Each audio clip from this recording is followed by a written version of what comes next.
sebelum kita akan lanjut, saya akan memberikan kesempatan kepada Ibu. Ada Ibu Ering. Shalom. Oh ya, sebelum saya makin jauh, Shalom, selamat datang buat Bapak Ibu sekalian yang sudah bergabung di Zoom meeting kami. Baik, mungkin ada Ibu Ering. Selamat sore, Bu.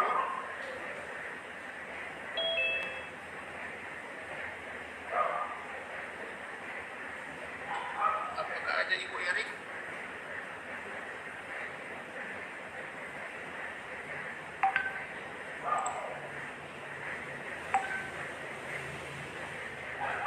Oke, baik. Mungkin nggak ada, baik. Saya bisa langsung ke Pak Pi Daniel. Shalom, Pi. Oh, shalom. Mau langsung ya? Oke, sebentar. Maaf.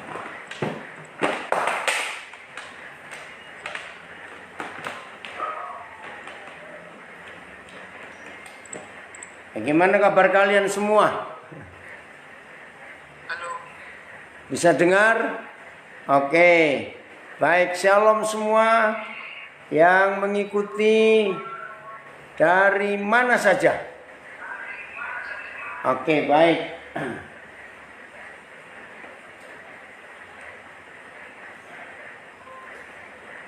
Bentar ya. Oke.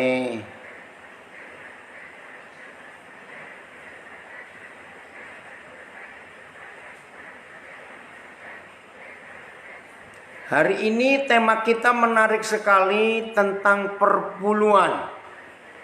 Oke. Saudara, kita akan belajar. Tapi izinkan saya menyampaikan ini dari sudut pandang Tuhan dan untuk kepentingan Tuhan. Saya ingin menegaskan, menandaskan ini supaya nanti waktu sesi diskusi, tanya jawab, kita semuanya tidak bertele-tele.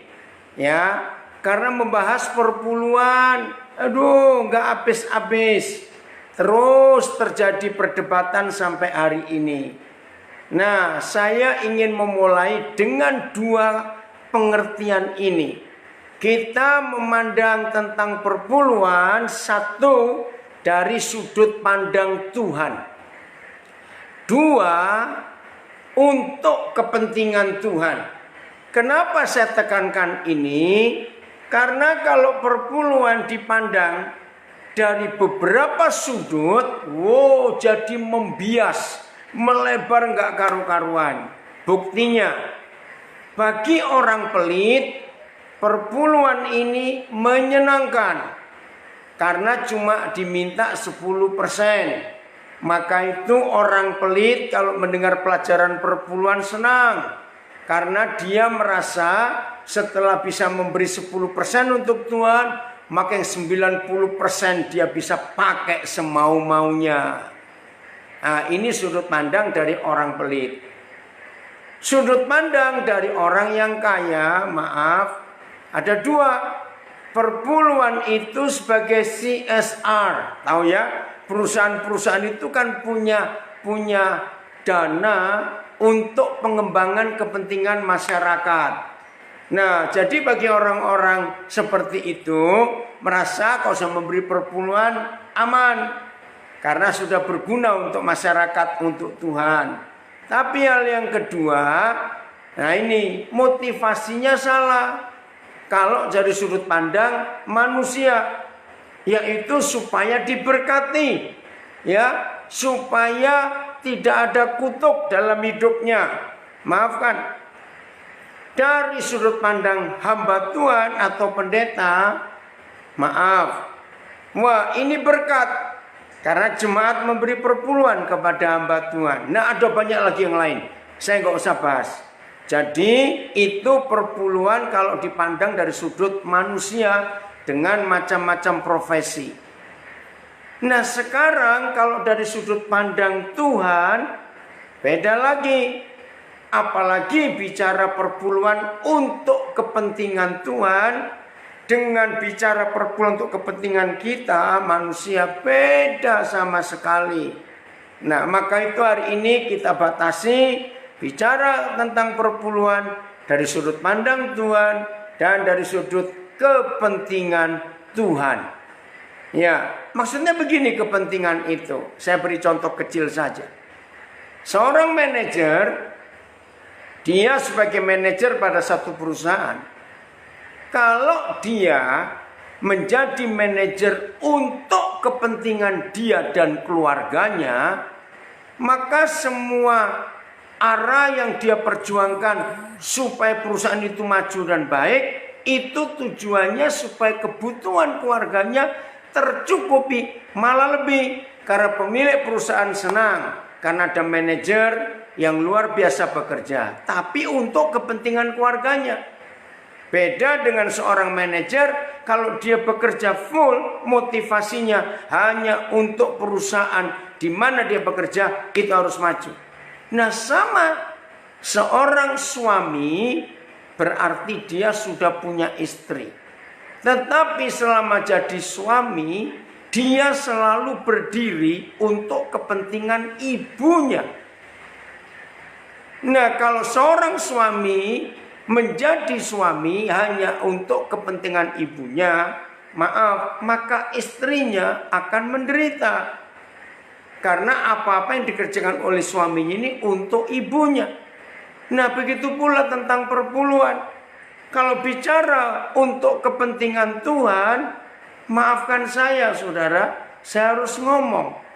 Ternyata Tuhan tidak berkepentingan sama sekali dengan perpuluhan.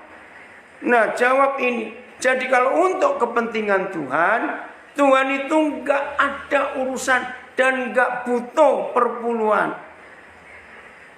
Tapi kenapa tertulis? Tunggu dulu, tertulisnya di kitab yang mana? Kalau kita hidup di zaman perjanjian baru, maka kita lihat selama Tuhan Yesus hidup dalam 4 Injil, tidak pernah Tuhan Yesus minta kita untuk mengembalikan perpuluhan, sama sekali tidak. Hanya ada satu kali, dan itu yang sering dipakai, itu Matius 23 ayat 23. Itu Tuhan Yesus tidak menyuruh, dia hanya menegur orang-orang yang imam-imam ahli Taurat. Enggak nyuruh, dia cuma menyebut. Nah, ingat itu. Yang kedua, Rasul Paulus adalah penulis perjanjian baru yang paling hebat, yaitu 14 kitab dari Roma sampai Ibrani. Itu pun tidak ada satu ayat atau satu kata yang Paulus perintahkan atas nama Tuhan untuk kita memberi perpuluhan. Bahkan penulis-penulis perjanjian baru, Petrus, Yohanes, Yakobus, Yudas, tidak satu pun, bahkan sampai kitab Wahyu, tidak ada satu kali pun perintah untuk memberi perpuluhan. Maka kesimpulannya, Tuhan tidak punya kepentingan sama sekali tentang perpuluhan. Bahkan kalau saudara buka Google saudara, itu mencatat hanya 30 kali saja. Bukan 30 ayat. 30 kali saja kata perpuluhan itu tertulis di seluruh buku di kitab suci kita. Tapi hidup kudus, pertobatan, mengampuni, ketaatan, itu ribuan kali ditulis di seluruh Alkitab. Berarti perpuluhan itu tidak ada urusan dengan kepentingan Tuhan. Karena Bapa di surga jauh lebih minta. Ingat konsep perjanjian baru, persembahkanlah tubuhmu sebagai korban yang hidup dan seterusnya. Jadi bukan cuma perpuluhan, tapi seluruh hidup kita. Nah, ini kalau bicara untuk kepentingan Tuhan. yaitu Tuhan gak sama sekali mementingkan perpuluhan.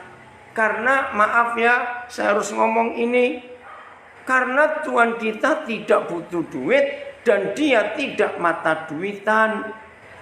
Yang memerlukan uang itu pekerjaan Tuhan, bukan Tuhan. Tolong bedakan ini. Lagi sekali, yang perlu uang itu pekerjaan Tuhan, bukan Tuhan. Maka itu tolong rekan-rekan saya sebagai hamba-hamba Tuhan, pengkhotbah-pengkhotbah, jangan pakai kalimat ini untuk jemaat. Saudara, mari kita sekarang dengan serius memberi untuk Tuhan. Salah. Yang betul adalah mari kita memberi untuk pekerjaan Tuhan. Nah, itu baru betul.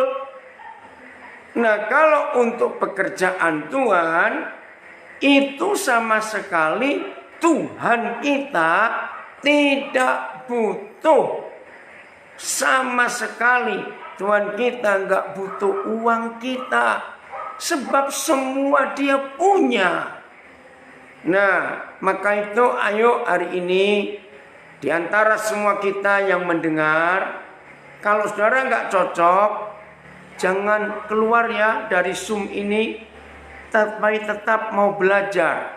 Ya, ayo kita belajar untuk mengenal isi hati Bapa kita di surga. Jadi saya ulangi lagi, Tuhan kita nggak butuh uang, betul? Pekerjaannya yang butuh uang. Nah, kalau kita bisa melihat ini, maka kita enak untuk belajar tentang perpuluhan ini. Oke, selanjutnya, Bapa di surga dia melihat kita mengerjakan apa saja. Tolong perhatikan, Bapa di surga kalau melihat kita mengerjakan apa saja, itu selalu dilihat dari motivasinya. Maaf, passwordnya komunitas huruf kecil. Ya, ada yang tanya ini, komunitas huruf kecil. Tadi ada yang buat brosur salah, komunitas huruf besar, ya huruf kecil. Saya lanjutkan. Jadi motivasi kita itu yang akan dinilai oleh Tuhan kalau kita mengerjakan apa saja untuk Dia, bagi Dia. Nah, ini motivasi. Maaf, rata-rata gereja memberi perpuluhan ya rata-rata. Itu motivasinya. Nah, ini yang salah. Apa yang salah? Motivasinya, ayo jujur. Satu, supaya diberkati. Supaya diberkati. Kan begitu pengajarannya. Maaf.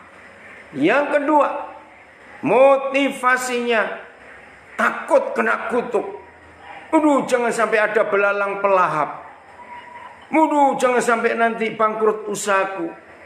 Nah, saudara, kalau kita melakukan apa saja karena Tuhan, karena motivasi yang salah, maka gak berkenan kepada Tuhan.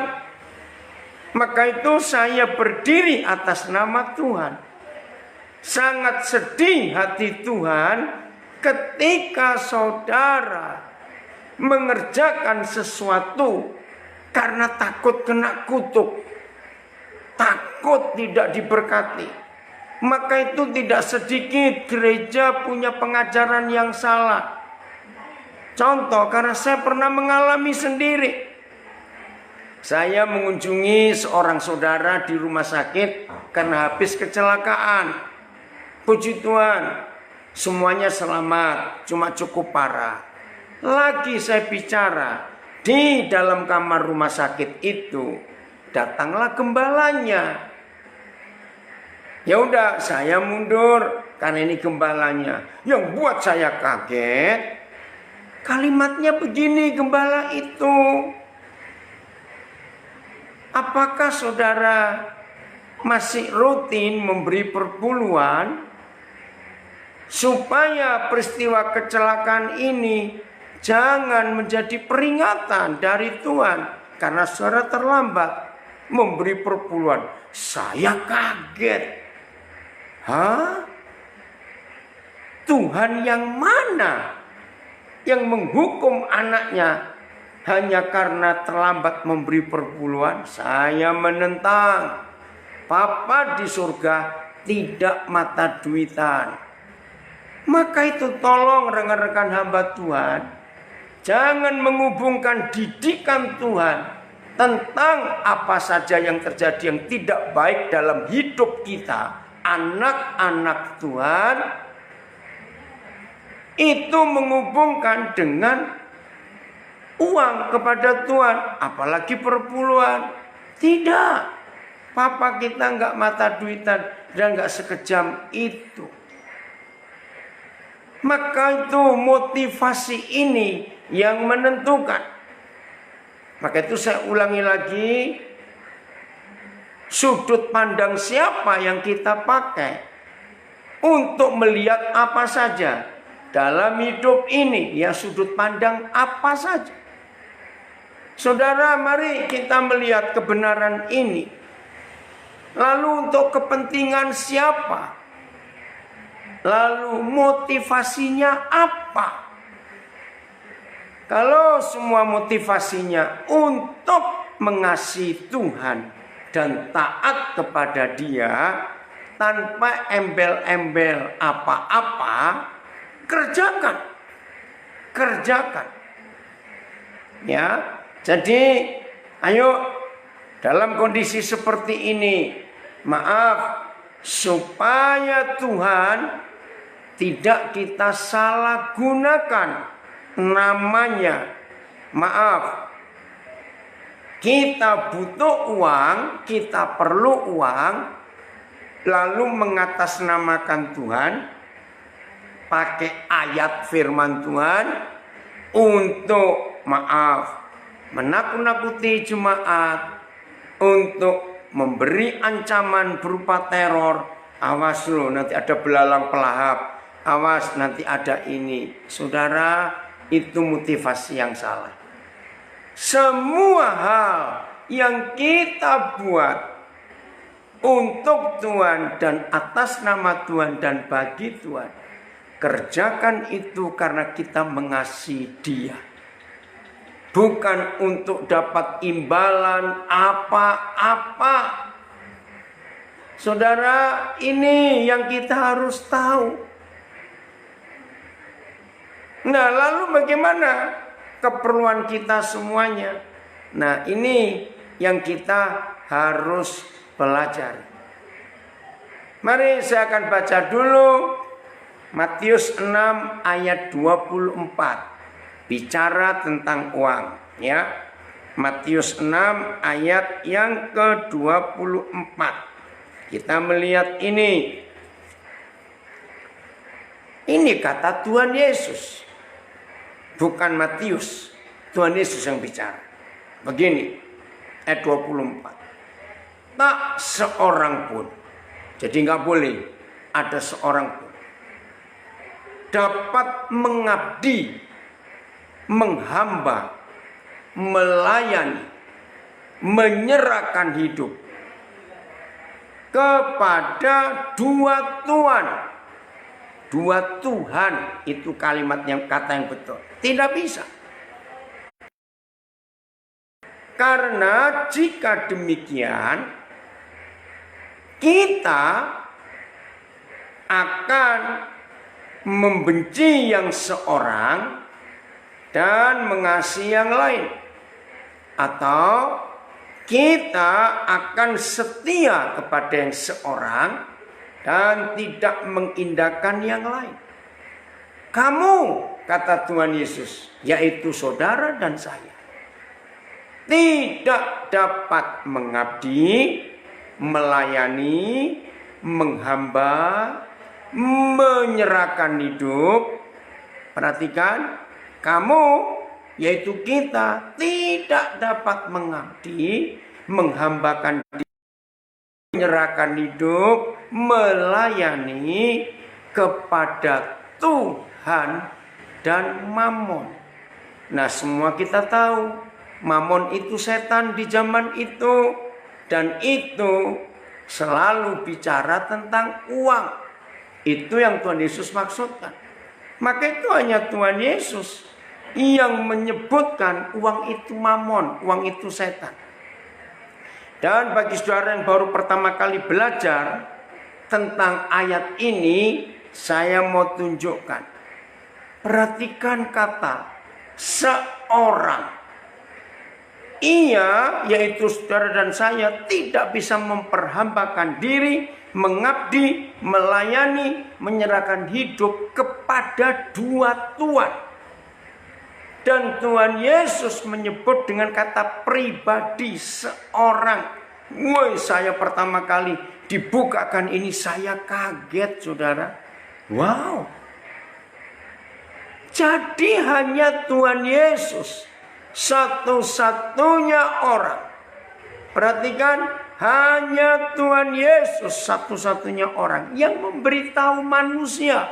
Bukan cuma orang Kristen, bukan cuma murid-muridnya. Apa yang dia beritahu? Bahwa uang itu person, pribadi. Dia menyebut seorang. Wih, luar biasa. Maka itu jangan main-main. Kalau Tuhan Yesus menyebut uang itu Tuhan, bukan benda mati, bukan barang, berarti uang itu punya nyawa. Tolong catat kata seorang. Berarti uang itu punya kuasa, punya otoritas. Maka itu Tuhan Yesus minta kita pilih. Jadi uang dan Tuhan itu dua pribadi yang bermusuhan. Maka itu saudara dan saya harus milih. Mau mengabdi ke siapa, mau melayani siapa, mau menuhankan siapa, mau menyerahkan hidup kepada siapa. Di antara dua Tuhan ini, Tuhan saudara seorang. Kita nggak munafik. Hidup ini butuh uang, betul. Tapi bukan kita tuhankan. Itu bedanya. Bagaimana bentuk konkretnya? Bentuk konkretnya adalah siapa yang lebih tinggi dari hidup kita. Karena uang dan Tuhan tidak boleh kita sejajarkan dalam hidup ini. Jelas ya? Maka itu kalau bicara perpuluhan saudara, jangan dilebih-lebihkan. Jangan bicara seperti yang tertulis. Maka itu ketika gereja, ketika hamba Tuhan bicara uang lebih daripada bicara kekudusan, bicara khotbah tentang uang lebih daripada khotbah tentang salib, maaf, maka hamba Tuhan itu adalah hamba uang. Begitu saja cara menilainya. Kata mengabdi atau kata menuhankan itu kelihatan dari apa yang paling banyak kita keluarkan dari mulut kita. Ya, saya ulangi, apa yang paling banyak kita keluarkan dari mulut kita. Nah, itu Tuhan kita, itu Tuhan kita. Kelihatan. Maka itu saudara, kalau uang, kalau perpuluhan hanya disebut 30 kali, asunta aku tentak wikit dia. Itu saudara saya dari Frankfurt hadir. Maka orang itu Tuhannya adalah uang. Karena ngomongnya uang lebih daripada ketaatan, pertobatan, salib. Maka itu kelihatan sekali siapa yang ada di hidup kita ini. Nah, saya harap sampai di sini. Walaupun pekerjaan Tuhan itu perlu uang. Ya, ulangi. Walaupun pekerjaan Tuhan itu perlu uang. Tapi jangan bicara uang. Lebih daripada kita bicara tentang Tuhan. Oke, rekan-rekan hamba Tuhan. Izinkan saya memberi kesaksian pengalaman saya. Saya pernah jadi gembala hampir 14 tahun. Dan selama 14 tahun saya jadi gembala, waktu itu banyak gereja di Surabaya ya, belajar. Apa yang saya praktekkan? Salah satu, saya tidak ingin di kas gereja ada saldo. Setiap minggu harus 0. Jadi setelah persembahan masuk pada ibadah minggu, Seninnya langsung 0. Loh, kok bisa? Nah, waktu itu ya belum ada ATM, belum ada bank swasta. Waktu itu masih pakai belangku wesel. Nah, saudara-saudara yang kelahiran tahun 70-an ke bawah, nggak kenal itu belangku wesel. Ya, itu sisa peninggalan zaman Belanda dulu. Itu untuk kirim uang. Ya, ada sebuah lembar warnanya hijau. Hijau apa ya? Itu. Nah, itu harus kirim ke kantor pos. Lewat kantor pos, bukan lewat transfer seperti sekarang. Nah, itu di kantor gereja kami selalu ada tumpukan belangko wesel.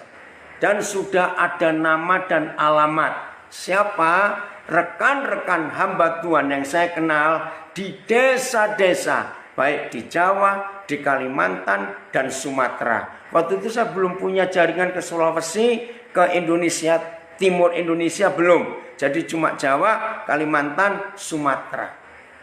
Nah, begini cara saya melayani. 3 bulan pertama saya jadi gembala, ribut besar dengan bendahara. Karena 0 terus.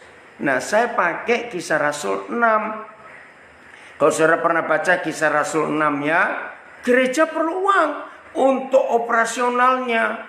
Nah, dalam Kisah Rasul 6, Tuhan menyuruh Petrus memilih 7 orang diaken. Masih ingat ya? Nah, begitu 7 orang ini dipilih, orang-orang yang mampu punya uang. Nah, saya begini milih 7 orang. Itu pengusaha. Ya, saya bilang, kalau di tengah-tengah minggu antara Senin sampai Sabtu ada keperluan yang mendadak, maka izinkan kami istilahnya ngebon. Pinjam dulu uang kalian untuk kebutuhan tengah-tengah minggu. Kan kasnya 0. Nah, nanti hari Minggu waktu kebaktian akan diumumkan. Saudara, di Rabu yang lalu ternyata ada saudara kita yang sakit dan perlu operasi mendadak. Maka kami gereja keluar uang sekian. Nah, karena jemaat sudah tahu ada 7 orang yang kami pilih, maka hari ini ibadah kita kumpulkan persembahan. Nah, selama saya jadi gembala, tidak ada kantong kolekta yang beredar. Tidak ada. Loh, kenapa? Maka itu ketika GPCC, Jakarta Press Community Church, menjadi gereja, maka mereka menurut saya bilang jangan ada kantong persembahan. Maka itu GPCC adalah gereja pertama di Jakarta yang tidak pakai kantong kolektor. Karena saya ajarkan kepada mereka. Maka itu saudara, justru yang gak pakai kantong kolektor itu uangnya lebih terus. Luar biasa. Maka itu GPCC sampai hari ini adalah satu-satunya gereja dari seluruh Indonesia ini yang memberkati pelayanan kami pendidikan di Papua. Karena GPCC yang membayar gaji guru-guru kami. Ini luar biasa. Nah, jadi di gereja kami waktu itu ada 5 pintu. Ya, 2 di kiri, 2 di kanan, dan 1 di belakang. Nah, di situ kami tempatkan kotak, 5 kotak. Yang mau beri, silakan beri.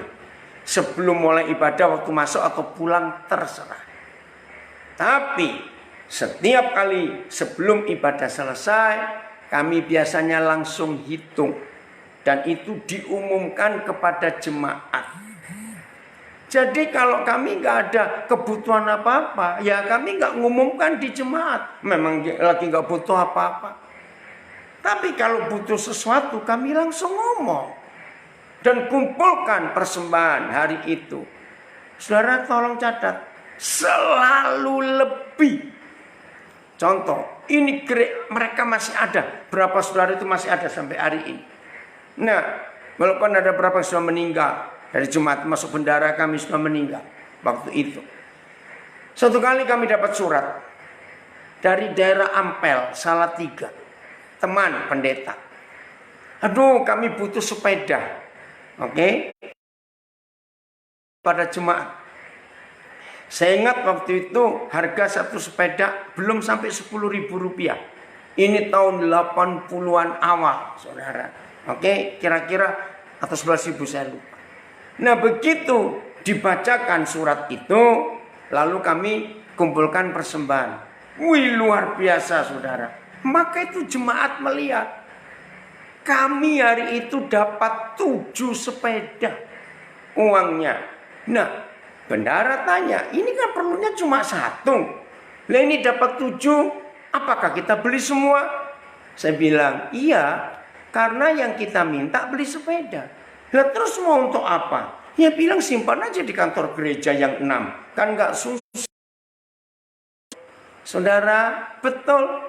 Gak sampai sebulan 6 itu habis sepedanya.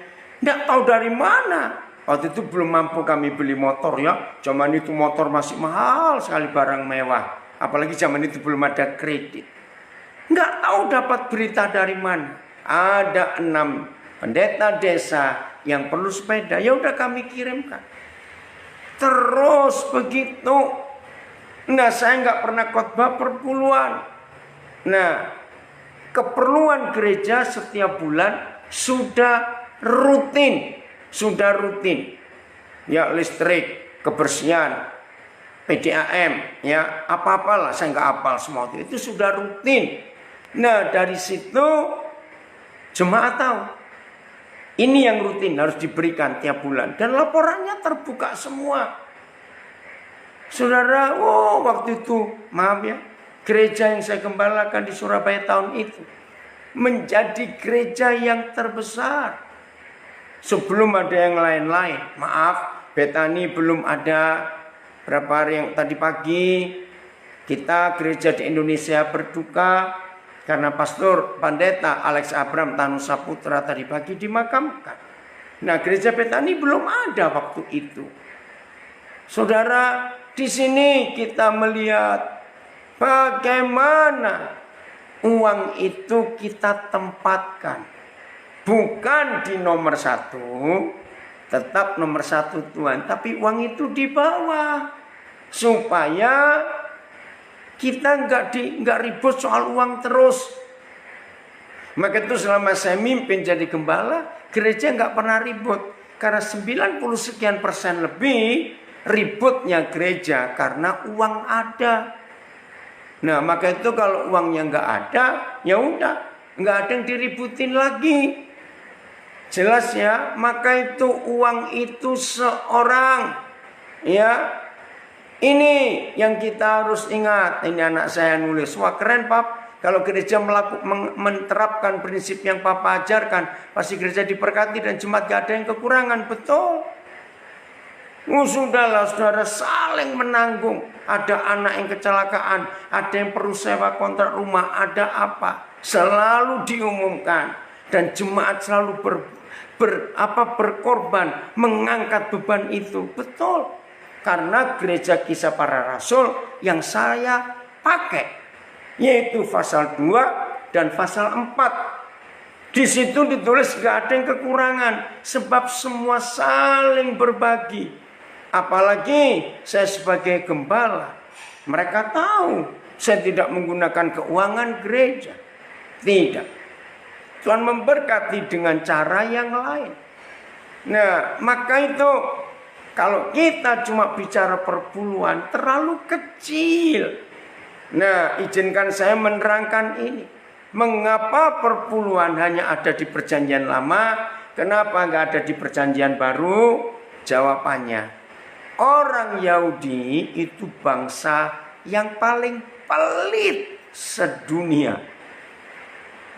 Nah, karena Tuhan tahu mereka pelit, maka itu Tuhan memberikan hukum minimum untuk mengembalikan milik Tuhan. Minimumnya ini 10%. Ya, minimumnya ini 10%. Maka arti perpuluhan yang sesungguhnya itu untuk orang-orang pelit. Maaf. Maka itu di perjanjian baru nggak ada perintah mengembalikan perpuluhan. Karena perjanjian baru itu 100%. Lihat. Markus 12 ayat 44. Ya, Markus 12 ayat 44. Ini yang kita harus perhatikan. Jadi saya tidak pernah mengajar memberi perpuluhan, tapi saya mengajar memberikan semua untuk pekerjaan Tuhan. Nah, kaget bukan? Lalu untuk pribadi bagaimana? Nah, ambil secukupnya. Oke? Begini. Ayat 44 Markus 12 ya, penting sekali.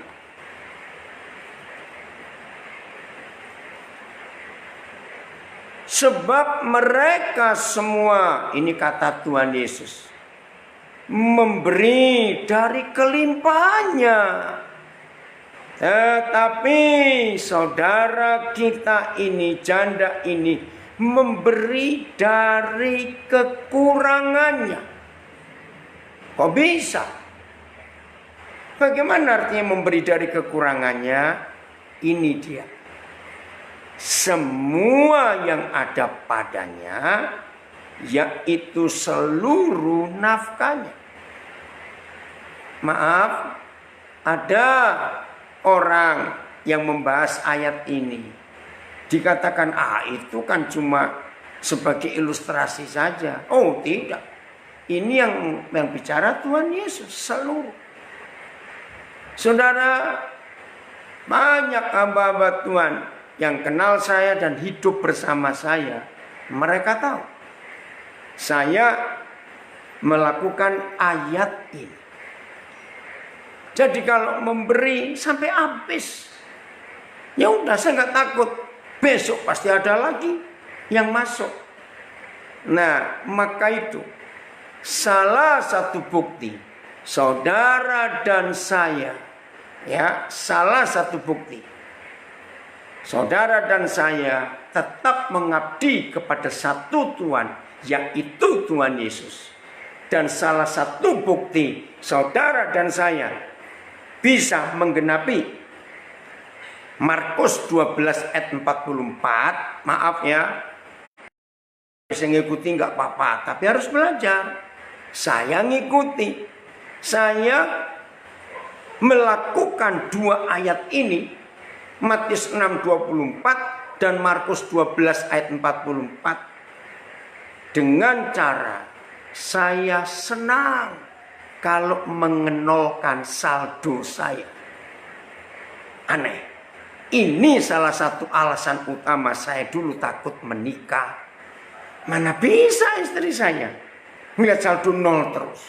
Tapi puji Tuhan, luar biasa. Maka itu anak-anak saya, mbak-mbak di sekitar saya tahu. Lo taunya bagaimana? Taunya saya titip ATM saya. Saya sering titip.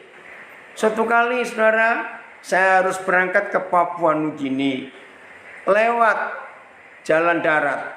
Dari Jayapura kami naik mobil ya ke Vanimo, ya, perbatasan. Nah, yang ngantar Elisa Sutimin dari GBI Jayapura. Ya. Nah, begitu saya turun mobil mau menuju ke perbatasan, saya titipkan semua ATM saya, kartu dengan PIN-nya tentunya. Lalu Pak Elisa enggak saya, Om, untuk apa? Loh, ini kan Om mau ke Papua Nugini, nggak berlaku ATM ini di sana. Nanti kan Om pulang lewat sini lagi. Terus, nah tolong, saya manggil dia Min, maaf ya. Saya kenal Pak Elisa Sutimin sejak dia umur 5 tahun. Di desanya, di Kalimantan Timur. Sekarang Kabupaten Kutai Barat. Sebuah desa namanya Sumbersari. Itu transmigrasi orang Jawa.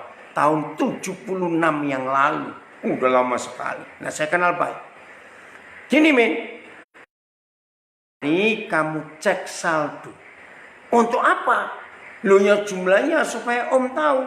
Nah, nanti kamu WA Om. Saldo di ATM ini berapa? Yang ATM itu berapa? Terus nanti Om WA kamu, Min. Kirim kemana? Hah? Dia bingung. Terus dia tanya, oh Om ini selalu begini. Iya. Saya setiap keluar negeri, saudara. Siapa yang ngantar saya terakhir, dia yang berhak untuk pegang ATM saya. Karena nggak berlaku di luar negeri. Sayang kalau rupiah diambil di sana. Jadi saya nggak pernah bawa ATM Indonesia kalau saya keluar negeri. Saya titipkan. Saudara, Pak Pendeta Elisa Sutimin bingung. Lama, karena saya dari Papua Nugini langsung ke Australia. Baru balik lagi. Itu hampir 2 bulan. Kesaksian Pak Elisa Sutimin luar biasa. Bagaimana cara saya menggunakan keuangan itu. Dan saya ini nggak pernah takut titip ATM saya ke siapa saja. Nggak pernah takut. Nah, banyak orang-orang heran. Tanya ini berapa pengusaha di Jakarta. Tahu saya suka nitipkan ATM. Nah, apa jawaban saya dari pertanyaan orang? Kenapa Pak Daniel kok berani nitipkan ATM ke banyak orang? Jawabannya cuma satu. Karena sering nggak ada isinya. Maka itu saya nggak takut. Tapi yang ATM saldonya banyak, jangan sampai dititipkan. Ngerti nggak maksud ini, saudara? Contoh, seperti masa COVID-19 ini. Saya di Nabire sejak bulan Maret. Sampai sekarang belum bisa keluar kemana-mana. Karena bandara Nabire dan pelabuhan Nabire masih ditutup, masih di lockdown oleh pemerintah. Ya udah. Tapi buku bank saya. Jadi ada berapa ATM saya yang banknya nggak ada di Nabire. Nah itu saya titipkan anak saya. Salah satu yang kerja di bank memang. Nah mereka itu heran. Karena apa? Lihat perputaran uang saya selama COVID-19 ini. Ternyata jauh lebih banyak daripada sebelum COVID-19. Sampai mereka heran-heran. Karena mereka sering pegang ATM saya. Mereka tahu uang saya itu untuk apa, masuk dari mana, ke siapa. Sampai salah satu mereka bilang, Pak, atau kita nggak usah doa, biar COVID-19 ini ada. Karena lihat keuangan Papa ini luar biasa. Nah seperti itu. Jadi saya nggak takut. Orang banyak tahu. Nah ini intermezzo saja. Intermezzo. Bukan itu tapi tujuannya awasnya. Jadi kalau ada orang tahu pegang ATM saya kosong kan diisi. Maaf, enggak. Soalnya ini fakta. Suatu kali saudara, ada suami istri pengusaha toko bahan bangunan. Ya, maksa untuk ketemu saya. Aduh, waktu saya pendek sekali. Ya udah, kalau gitu jemput. Saya mau ke bandara karena mau keluar negeri. Oh, terima kasih kalau begitu. Ya, saya kira telepon anak saya. Kamu gak usah jemput Papa. Ada teman ini mau ketemu. Ya udah. Ngomong panjang lebar tentang masalah mereka.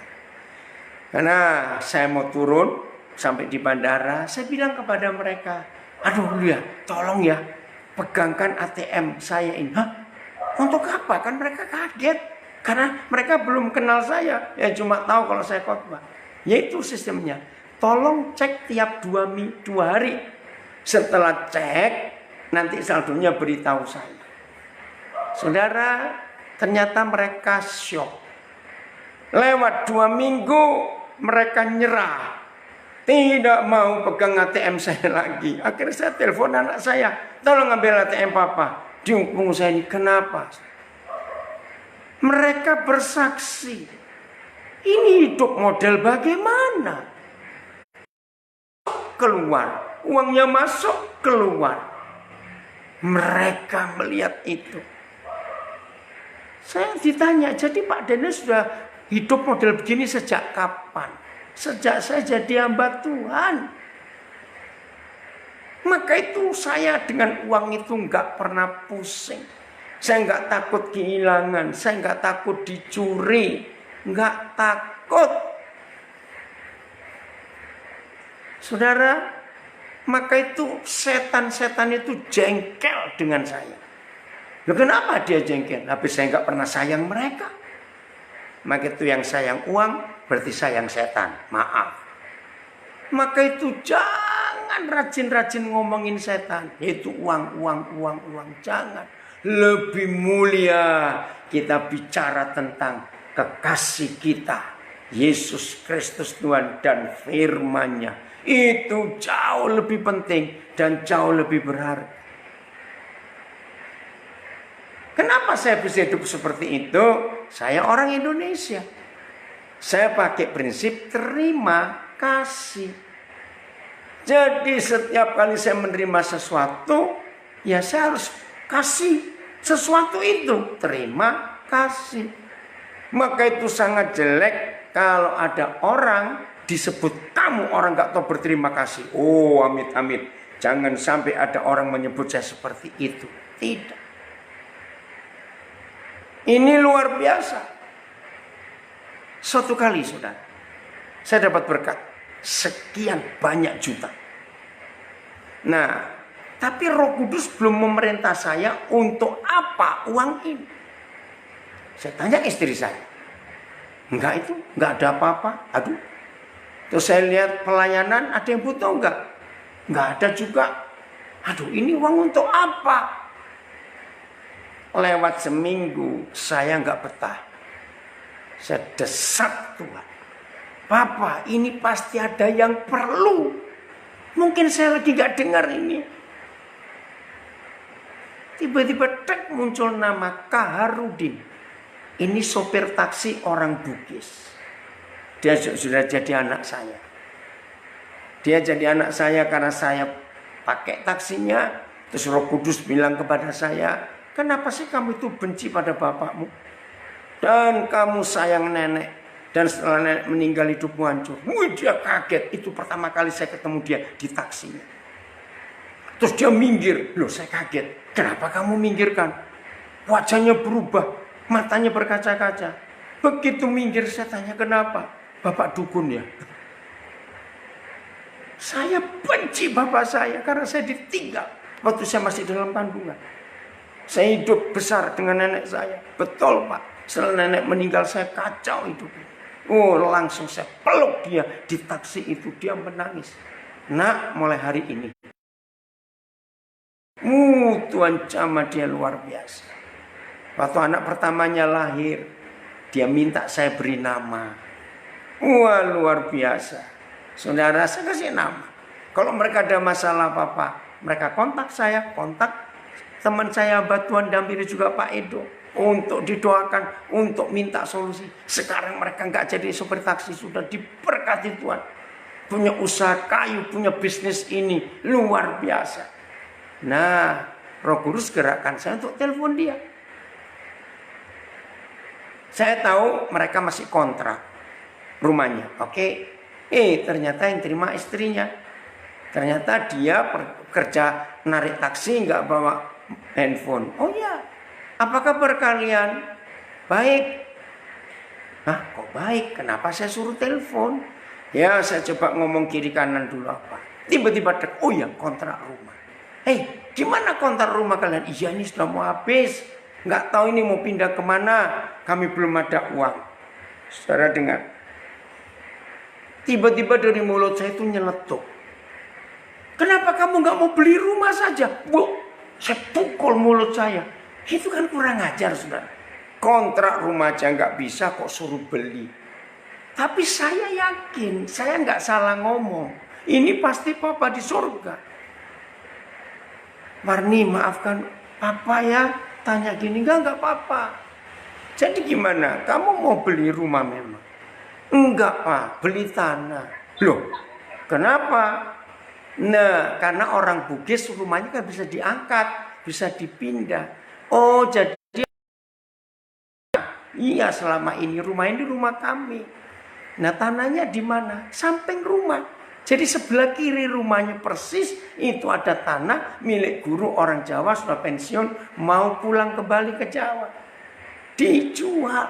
Jadi kalau kami bisa beli, maka kami tinggal geser aja rumah ini.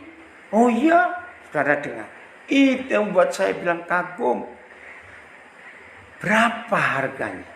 Saudara tolong catat.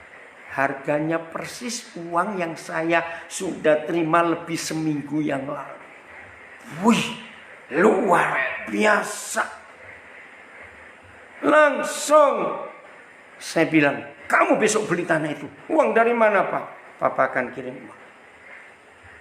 Tuhan Yesus yang papa sembah, yang memberitahu bahwa kalian perlu. Maka itu tadi papa tanya kamu soal beli itu. Wih, mereka heran. Saudara, maka itu waktu mereka pindah rumah di atas tanahnya sendiri, ada acara, saya diundang hadir, saya berdoa dengan cara saya. Dan dia kenalkan saya kepada berapa ustadz, ya kelompok mereka yang muslim, mereka senang. Nah ini cara hidup dengan uang. Letakkan uang itu di bawah kaki kita. Hanya Tuhan Yesus yang di atas dan firman-Nya. Jangan bicara uang. Untuk Tuhan nggak perlu. Oh banyak hal yang saya bisa cerita. Maka itu satu-satunya ayat. Tolong ya, satu-satunya ayat. Yang Tuhan tuliskan uang itu untuk apa? Saya akan baca Lukas 16 ayat 9. Jadi ini satu-satunya ayat dalam seluruh Alkitab yang memberitahu kita uang itu untuk apa. Aduh, cepat sekali waktunya. Ya, Lukas 16 ayat 9. Ayo. Dan aku berkata kepadamu, ikatlah persahabatan dengan mempergunakan mamon yang tidak jujur. Supaya jika mamon itu tidak dapat menolong lagi, kamu diterima di dalam kemah abadi. Jadi uang itu setan. Nah saya sudah memasyarakatkan ayat ini kepada semua orang di sekitar saya. Jadi mereka tahu kalau saya ngomong setan itu uang. Ayo sekarang jujur ya. Setan saudara di bank ada berapa puluh juta. Wih setannya banyak sekali sampai puluh juta.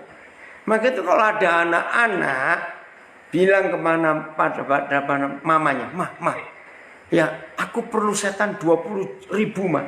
Wih banyak sekali. Buat apa setan 20.000? Ngerti enggak? Ayo, uang setan saudara ada berapa hari-hari? Setan. Saudara, memang dia setan. Mamon yang tidak jujur. Kenapa Tuhan Yesus menyebut uang itu tidak jujur? Karena satu-satunya benda yang dipalsu, banyak palsunya adalah uang. Jadi hanya firman Tuhan yang pernah berkata, akar segala kejahatan itu cinta uang. Dan terbukti sampai hari ini, di masa pandemik seperti ini, ada orang-orang jahat. Uang untuk orang menderita diambil. Bahkan ributnya, aduh saudara, orang bukan COVID-19 dipaksa keluarganya tanda tangan COVID-19 supaya dapat uang. Itu kan jahat. Memang uang itu jahat. 90% gereja yang penuh pertengkaran dan penuh perkelahian itu karena setannya kebanyakan. Maka itu gereja-gereja yang gak punya setan itu lebih aman. daripada gereja yang setannya ditumpuk, didepositokan. Seorang, perhatikan kalimat ini, seorang, kata Tuhan Yesus.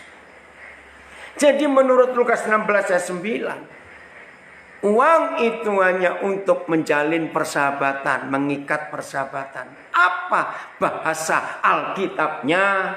Untuk penginjilan. Luar biasa. Maka itu saya bisa menyekolahkan. Enggak hanya yang Kristen, yang Islam, yang Hindu. Saya sekolahkan sampai lulus. Saya gunakan uang itu untuk menjalin persahabatan. Nah, suatu hari ketika Mamon itu tidak bisa menolong kita lagi. Apa sih artinya Mamon gak bisa menolong kita lagi? Mati, saudara. Dan selama kita hidup, Mamon itu kita gunakan untuk penginjilan. Dan suatu hari kalau kita meninggal karena Mamon gak bisa menyembuhkan, gak bisa nolong lagi, maka kita yang selama hidup mempergunakan Mamon yang tidak jujur untuk penginjilan, maka kita diterima di kemah abadi. Itu surga. Maka itu saya balik. Jadi kalau ada anak Tuhan hidupnya pelit, uangnya cuma ditumpuk, tidak digunakan untuk penginjilan. Walaupun pendeta, kalau pelit, anak Tuhan pelit, suatu hari mereka mati karena uang mereka gak bisa menolong mereka lagi, mereka akan diterima. Apa lawan katanya? Lawan katanya kemah abadi? Neraka. Maka itu akan ada pendeta, hamba Tuhan, pelayan Tuhan, murid Yesus yang selama hidupnya tidak berzina, tidak mencuri, tidak dendam, dan tidak ada dosa-dosa lain, tapi pelit. Mereka akan tetap masuk neraka. Beritakan kebenaran ini. Maka itu selama kita hidup, uang kita untuk apa?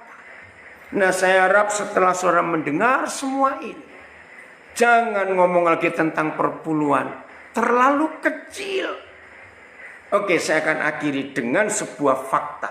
Saudara, coba yaku, kata Tuhan. Nah, ini sering disalahgunakan. Coba ya artinya beri yang banyak, nanti dia balikkan yang banyak. Tidak. Nah, ada seorang pengusaha sudah punya 2 jenis usaha. Hatinya untuk pelayanan luar biasa. Mereka nggak cuma 10%, lebih kalau memberi untuk pekerjaan Tuhan, lebih.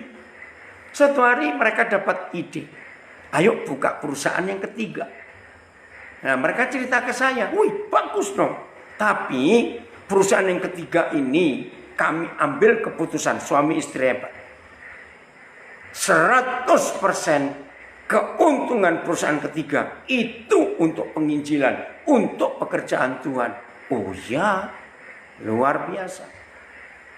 Berjalan 2 tahun usaha ketiga ini, mereka telepon saya lagi, tolong doakan. Hah, doakan apa lagi? Supaya kami gak tamak. Loh, urusannya apa? Dengar saudara, setelah 2 tahun jalan perusahaan yang ketiga ini dan 100% keuntungannya untuk pekerjaan Tuhan, ternyata keuntungan perusahaan yang ketiga, kalau perusahaan pertama dan kedua digabung untungnya, maka perusahaan ketiga jauh lebih besar daripada 2 perusahaan yang pertama mereka miliki. Nah, ini namanya mencobai Tuhan. Bayangkan kalau ada semua anak Tuhan murid Yesus seperti ini. Enggak cuma khotbah perpuluhan, enggak cuma bicara perpuluhan, tapi lebih. Penginjilan dunia tercapai. Orang-orang lapar kenyang semua. Kalau orang-orang lapar kenyang semua, setan-setan tidak ada lagi di dunia. Loh kok bisa? Karena Matius 4 ayat 2 dan 3 itu menulis, setelah Yesus berpuasa 40 hari 40 malam, maka laparlah dia. Itu ayat 2. Baca ayat 3, kurang ajar setan itu. Ayat 3 berbunyi demikian, Matius 4. Maka datanglah si pencoba itu. Wih, saudara dengar, saya mendapat rahasia ayat itu Mei 98 waktu kerusuhan Jakarta. Ngeri. Begini, ternyata setan-setan itu akan hidup makmur, subur kalau ada banyak orang lapar. Bayangkan, yang lapar Tuhan Yesus, setan berani datang. Apalagi yang melapar model kita begini, setannya malah banyak. Maka sejak hari itu, saya bongkar ayat-ayat tentang perpuluhan. Saudara baca baik-baik. Hampir semua ayat tentang perpuluhan selalu diakhiri kalimat supaya ada makanan. Supaya mereka makan sampai kenyang di tempatmu. Jadi Tuhan minta kita memberi orang lapar makan supaya nggak ada setan lagi. Ayo kita gunakan itu untuk kemuliaan Tuhan. Jadi pulang setelah mendengar acara ini, cek saldomu, setanmu berapa banyak. Awasnya kebanyakan setan. Tuhan memberkati kita semuanya. Saya kembalikan kepada host. Ya Bapak Ibu, saya memberi ada 6 orang untuk bertanya. Nah, mungkin yang pertama, mungkin saudara mau bertanya. Pak Bambang Priyono, silakan masuk Pak, dari Solo. Dari Solo, ya sebentar ya sebentar. Ini bentar nak, tapi coba ngecek ini. Ya, aduh, kok nggak mau. Bentar, ini lagi dalam nama Tuhan Yesus. Aduh, ini kena apa? Ini IG-nya, kok tidak mau share? Ayo, ya udah, oke. Ya lanjut. Ada pertanyaan apa? Oke, Bapak Priyono, silakan. Terima kasih Pak Diki untuk waktunya. Selamat sore Pak Daniel. Shalom, selamat sore. Pertanyaan dari ya. Silakan Pak Bambang. Iya. Renungan yang luar biasa Pak, yang saya sendiri terus belajar tentang itu. Amin. Saya pernah mengalami seperti itu, tapi tidak sedahsyat Pak Daniel. Saya betul memberi saat membutuhkan itu memang berat, tapi harus. Dan saya pernah melakukan beberapa kali. Ternyata Tuhan itu Tuhan yang bertanggung jawab dan Tuhan yang luar biasa.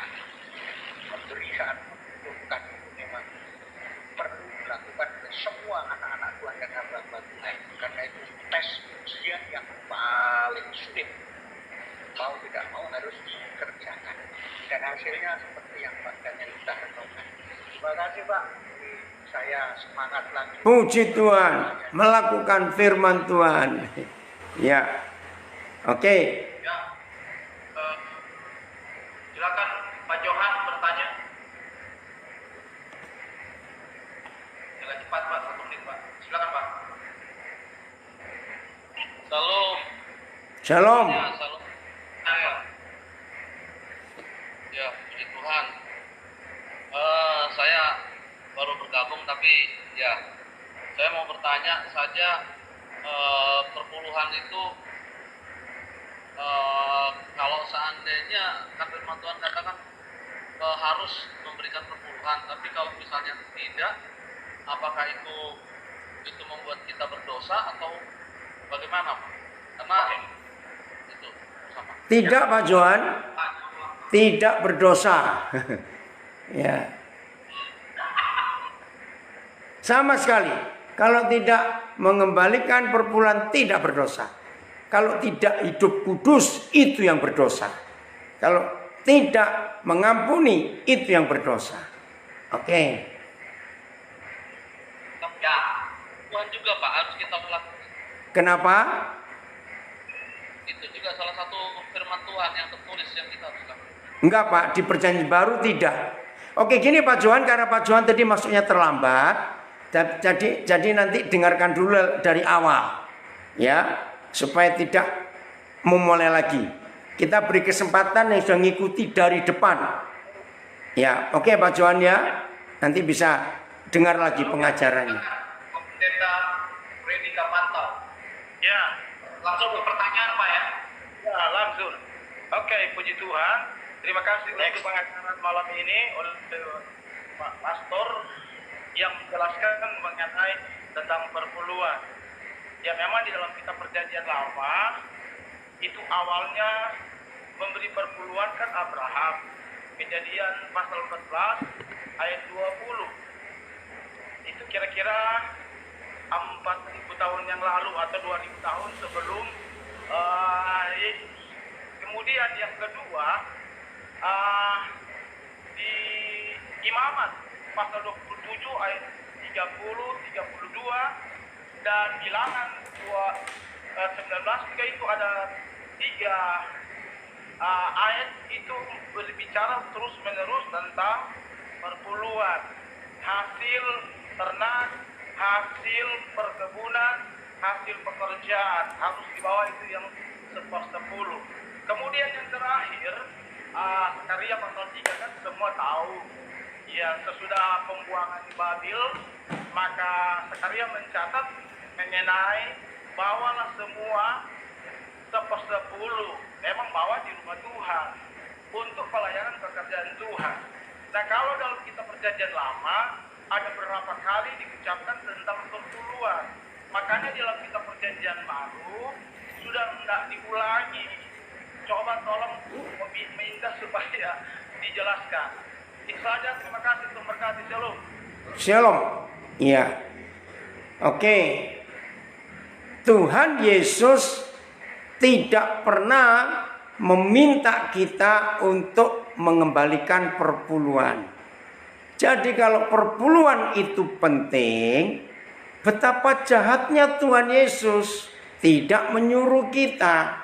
Begitu para Rasul Paulus yang menuliskan 14 kitab dari 27 kitab Perjanjian Baru juga tidak pernah satu kali pun menyinggung untuk perpuluhan. Tapi supaya hemat waktu, kalau saudara-saudara tetap masih percaya, enggak apa-apa, lakukan. Ya, tapi buat saya yang Tuhan Yesus tidak ajarkan, ya saya tidak perlu melakukan. Yang dia ajarkan itu saya lakukan. Jadi kepada saudara-saudara yang masih mau tetap perpuluhan, enggak apa-apa. Oke ya, lanjut Pak Kapantau, lakukan apa yang Bapak merasa itu benar dari Tuhan. Oke, yang lain, ayo. Halo. Dari Medan, silakan Pak. Dari Medan. Dari Manado, dari Sonder. Oke. Mari Ki. Sonder atas, sonder bawah. Sonder Rambunan Pak. Oke. Ya, boleh. Langsung berangkat. Silakan. Oke. Ya. Ya, nggak apa-apa ya. Saya ikutnya nggak dari awal. Tapi saya lihat ini agak memang lumayan bagus ya. Yang saya ingin mungkin bukan bertanya untuk yang pertama ini. Yang saya mau ingin mendalami itu yang tadi yang dibilang itu uang itu setan. Kan itu ya tadi. Tuhan Yesus yang bicara, Pak Steven. Tuhan Yesus yang bicara. Ya. Kalau Tuhan Yesus yang bicara, kenapa gereja itu perlu duit?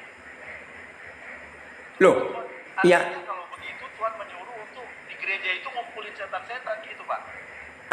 Pak Steven, kalau gitu coba dengerin dari awal aja. Ya, kalau itu dengerin dari awal. Iya, tadi sudah dibahas ya. Pak Steven nanti ulangi lagi, ada rekamannya. Oke. Terima kasih Pak Steve, Tuhan berkati. Ya. Yang kedua masih bisa? Oke, apa itu? Yang kedua, kalau perpuluhan itu termasuk dalam persembahan nggak? Termasuk dalam persembahan, iya. Termasuk. Ya. Nah, sekarang gini Pak, tadi kan banyak di komplain masalah yang memberi perpuluhan kan. Itu kan pasti jemaat kan.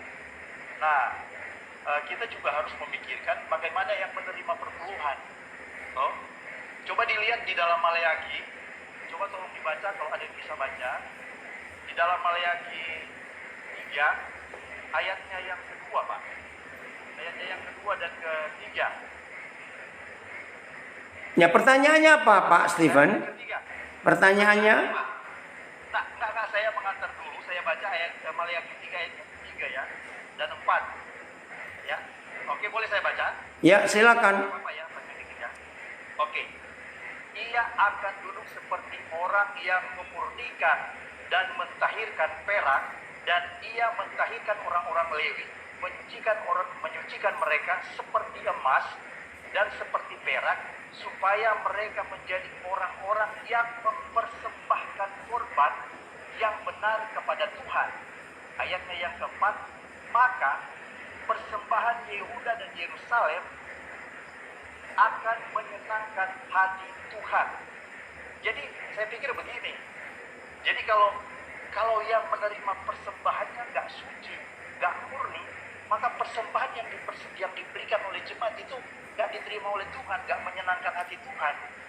Jadi kita harus koreksi juga yang menerima persembahan itu. Bukan cuma jemaat yang ngumpulin setan yang dikoreksi, tetapi yang menerima juga, yang menerima persembahan, menerima perpuluhan kalau nggak suci, kalau salah mempergunakan, maka persembahan dari jemaat itu nggak berkenan bagi Tuhan. Oke.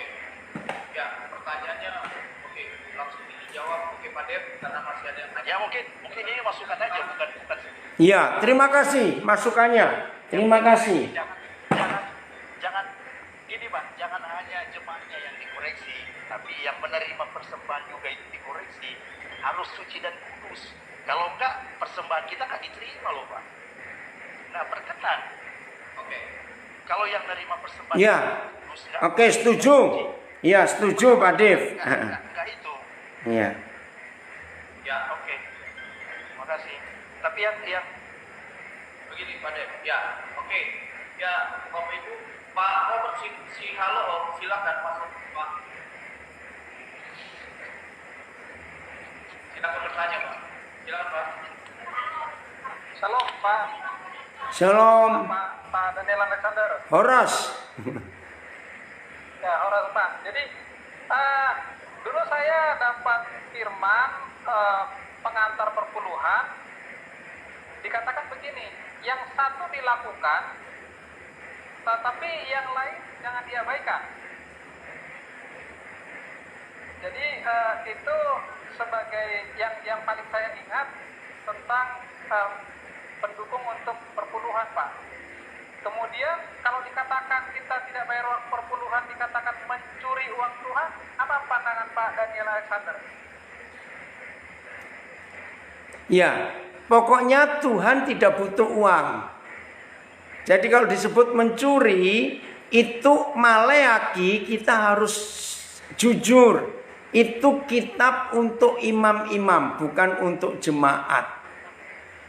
Maka seperti yang Pak Dev katakan tadi, Pak Stephen, justru hamba-hamba Tuhan menurut Maleakhi yang harus dan wajib memberi perpuluhan, bukan jemaat. Kalau kita mau konsekuen, yang satu jangan dilupakan, yang satu juga harus dilakukan. Gitu Pak Seolo. Jadi Tuhan, imam-imam harus belajar memberi juga. Jadi jangan pakai kitab Maleakhi untuk jemaat.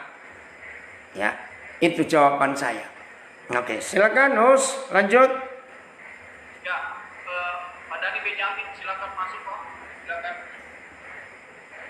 Pak Gembala, silakan masuk. Silakan, Pak. 1 menit ada Pak.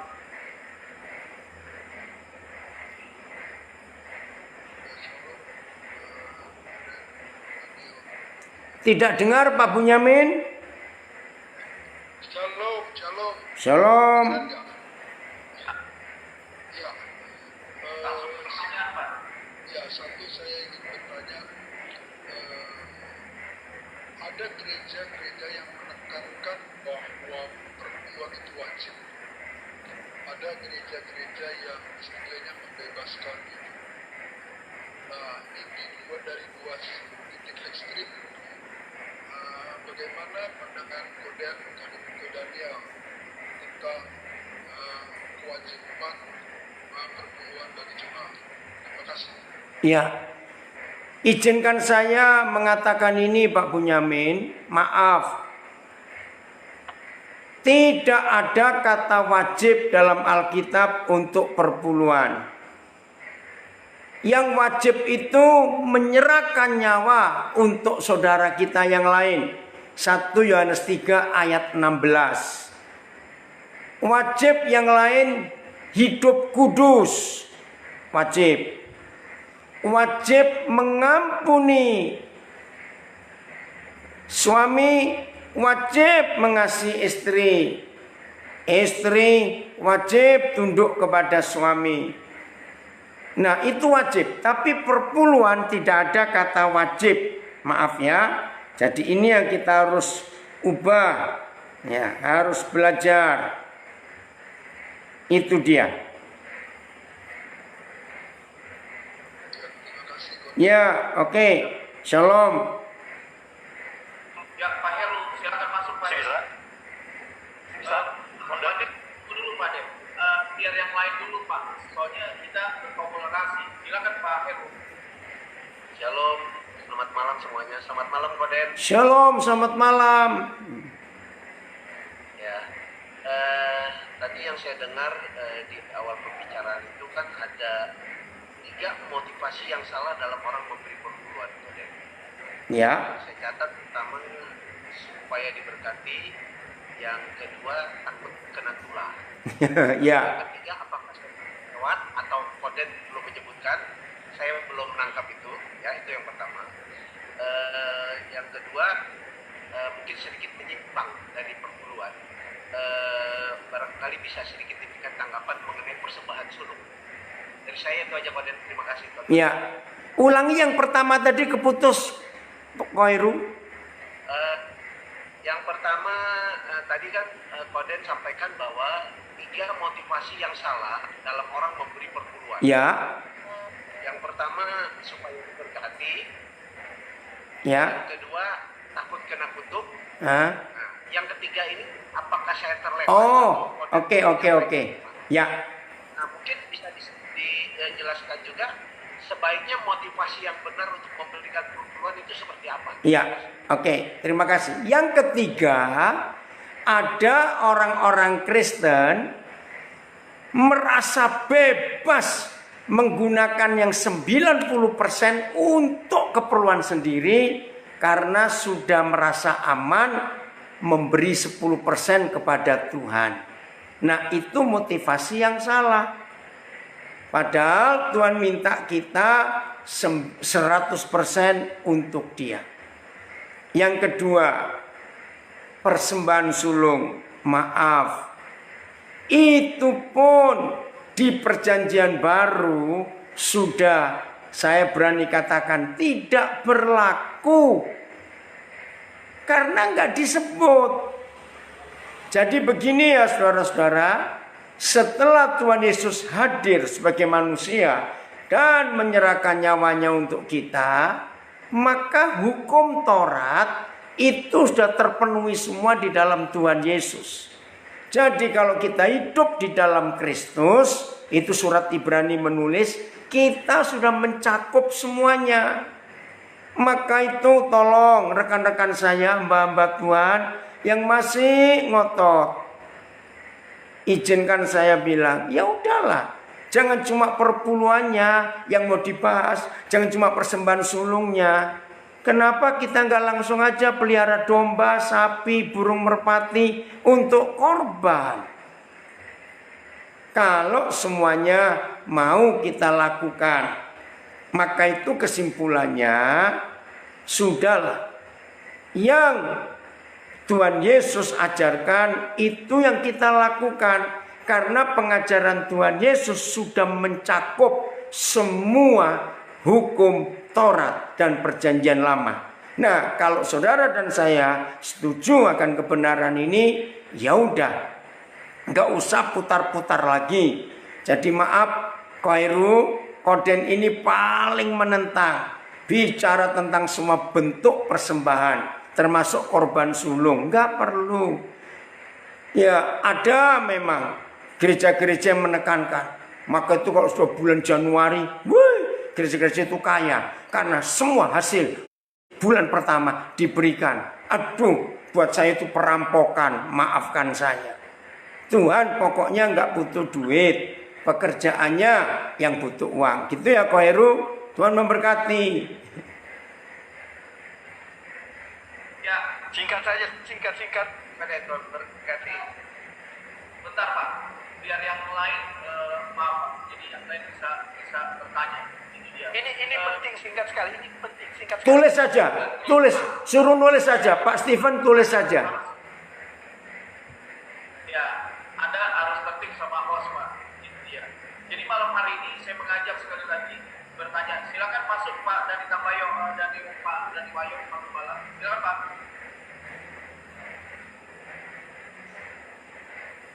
Oke, ya. Selamat malam. Terima kasih buat kesempatan ya untuk pertanyaan kedua untuk Pastor Daniel Alexander. Jadi saya mengikuti ini luar biasa. Memang selama saya jadi gembala itu saya tidak pernah berkhotbah perpuluhan sampai hari ini. Dan pertanyaan saya, bagaimana dengan jemaat yang bawa perpuluhan ini? Jemaatnya bagaimana Pak Wayong? Mau ditanya Pak Daniel, untuk jemaat itu kan mereka sudah mendapatkan pelajaran-pelajaran waktu lalu-lalu kan untuk perpuluhan. Bagaimana untuk sikap sebagai gembala itu untuk mengajar untuk tentang perpuluhan? Iya. Saat ini saya belum pernah mengajar ke jemaat tentang perpuluhan. Terima kasih. Luar biasa Pak Wayong, kalau selama jadi gembala Bapak belum pernah ngajar jemaat perpuluhan, itu berkenan kepada Tuhan. Nah, begini, hamba-hamba Tuhan, bukan cuma Pak Dani Wayong, tapi saya berkata kepada semua kita hamba-hamba Tuhan, ajarkan jemaat untuk mengasihi Tuhan lebih daripada apapun. Otomatis mereka akan memberi sendiri dengan sendirinya. Nggak usah didorong-dorong, nggak usah dipaksa-paksa, nggak usah diiming-iming dengan diberkati, nggak usah. Ajari hidup mengasihi Tuhan, ajari hidup kudus. Nanti mereka pasti dengan sendirinya akan memberi. Nah, kalau jemaat sudah mengasihi Tuhan dan belajar memberi tanpa paksaan, itu yang berkenan kepada Tuhan. Itu Pak Pendeta Wayong, ya. Puji Tuhan. Bapak pasti diberkati Tuhan luar biasa karena tidak memaksa jemaat ya untuk memberi. Jemaat itu sudah capek saudara, Senin sampai Sabtu urusan uang terus cari kerjaan. Minggu mau istirahat sebentar di gereja dengar khotbah, uang lagi. Kapan jemaat istirahat dari mikir uang? Maaf saya berkata. Oke, lanjut host. Ya, saya undang Ibu Ratna atau Pak Robert Silvanus, silakan Pak. Pak Robert atau Ibu Ratna, silakan masuk Pak. Pak Robert, silakan bertanya. Ya, kepada Pak Daniel Alexander, silakan. Silakan Pak Robert. Suaranya Pak Robert. Pak Robert belum ikut. Silakan Pak. Shalom. Agak keras Pak Daniel. Jelas. Ya, saya mau bertanya. Saya bukan pendeta, saya cuma majelis ini mau tanya Pak. Nah, silakan Pak. Selama ini saya lihat kan banyak ada yang gereja-gereja, ada perpuluhan, ada persembahan perpuluhan, persembahan diaken dan persembahan lain-lain. Apakah itu wajib juga kita harus berikan? Tidak. Pokoknya begini Pak, dalam perjanjian baru semua itu milik Tuhan, gak usah dibagi-bagi.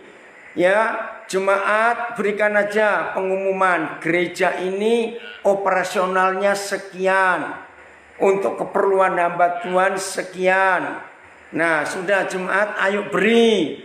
Jadi gak usah korban ini, persembahan itu, repot. Nah, pembangunan kita masih perlu sekian.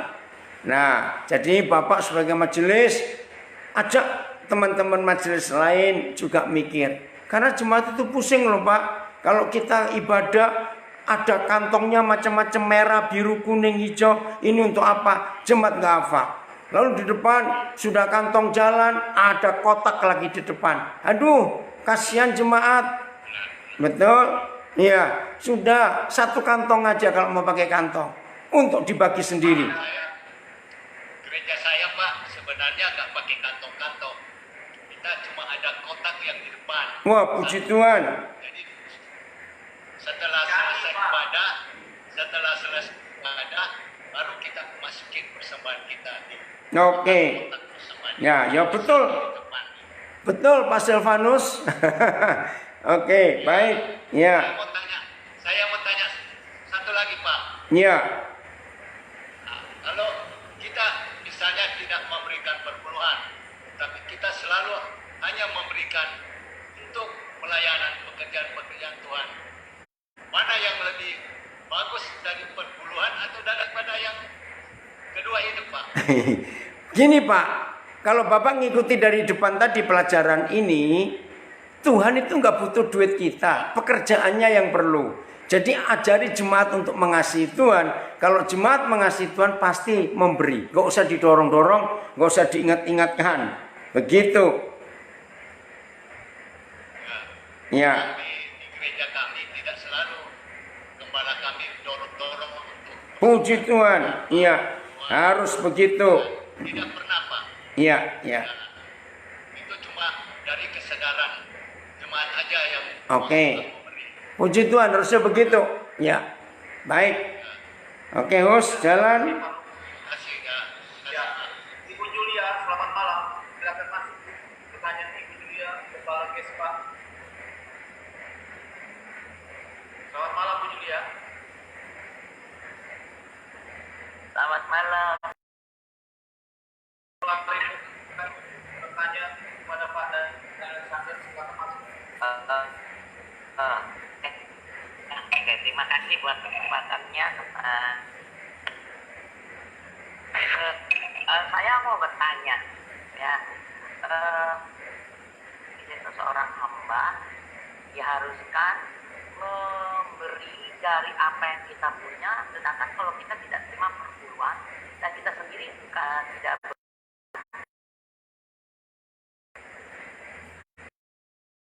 cara Tuhan adalah itu Tuhan kembalikan, Tuhan beri. Nah, tetapi mana dengan jemaat kalau mereka tidak diajar untuk memberi, mengembalikan milik Tuhan? Itu pertanyaannya. Iya. Oke, seperti yang saya katakan kepada banyak saudara tadi, hamba-hamba Tuhan, gembala-gembala, pengkhotbah-pengkhotbah, mari kita mengajar jemaat itu mengasihi Tuhan lebih daripada apapun juga. Maka kalau kita mengajar jemaat bisa mengasihi Tuhan lebih dari siapapun dan apapun, otomatis jemaat itu memberi. Itu pasti.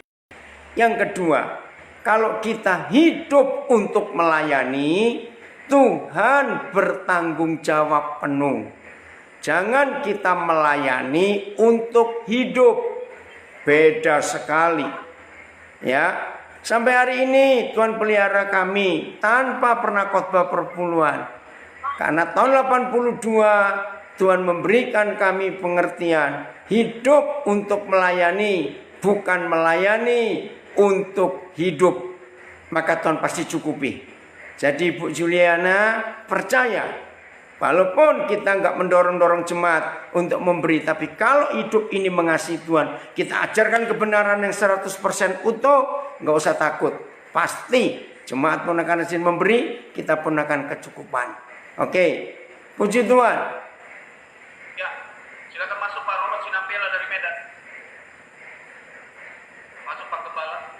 Pak. Ya, terima kasih Pak. Terima kasih. Pertanyaan Pak. Pertanyaan saya, masalah perpuluhan ini kan Pak, artinya bukan sesuatu hal yang baru lagi Pak. Dan ini sudah begitu sangat melekat bagi gereja. Dan untuk mengubah ini perlu suatu proses dan tindakan. Jadi yang menjadi pertanyaan saya Pak, apakah untuk mengubah paradigma kita tentang perpuluhan ini membutuhkan kasih karunia spesial atau tindakan seperti apa Pak? Untuk kita bisa berani menyikapi, membawa masuk dalam satu perubahan yang seperti Bapak sampaikan ini Pak. Karena kami melihat yang Bapak sampaikan ini, yang sudah Bapak lakukan, sangat luar biasa Pak. Apakah ini karunia khusus spesial kepada Bapak atau bisa diterapkan kepada semua orang Pak? Terima kasih Pak. Oke, Horas Pak Senabela, pertanyaan bagus. Ya Horas. Yang pertama, mari kita belajar dari gereja Katolik dan Protestan yang tidak pernah sibuk ngurus perpuluhan. Itu nomor satu. Nomor dua, lakukan firman Tuhan 100%, maka kita tidak akan sibuk dengan masalah uang, masalah setan, masalah-masalah itu tadi. Jadi Pak Senabela tidak perlu karunia khusus. Yang penting hidup ini jangan pelit dan jangan takut kekurangan. Karena Tuhan berjanji burung-burung di udara saja pelihara, apalagi kita anak-anaknya. Nah, jadi perlu revolusi iman Pak. Dari kami, dari kita hamba-hamba Tuhan perlu revolusi iman. Ya, revolusi mengenal Tuhan lebih dalam lagi. Jadi nggak perlu karunia khusus Pak. Saya bisa melakukan ini ya karena saya lihat Alkitab yang diajarkan Tuhan Yesus. Saya ikuti dan hasilnya luar biasa. Makasih Pak Senabela, Tuhan memberkati. Ya. Amin Pak, amin, amin, amin. Terima kasih Pak. Ya. Ya, selamat malam Pak Santoso. Satu menit boleh bertanya Pak. Silakan masuk Pak. Cepat Pak. Terima kasih atas kesempatannya Pak Riki. Saya ngisi dari awal, tapi secara konseptual memang inilah mengenai Tuhan.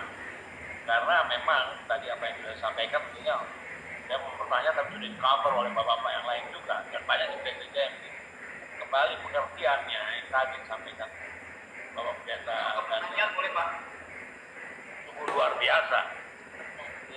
Jadi saya bisa tarik kesimpulan ya untuk pertanyaan bahwa kalau kita sebagai orang percaya bahwa kita sungguh-sungguh mengasihi Tuhan, automatically apapun apa itu yang berbau otomatis tidak perlu.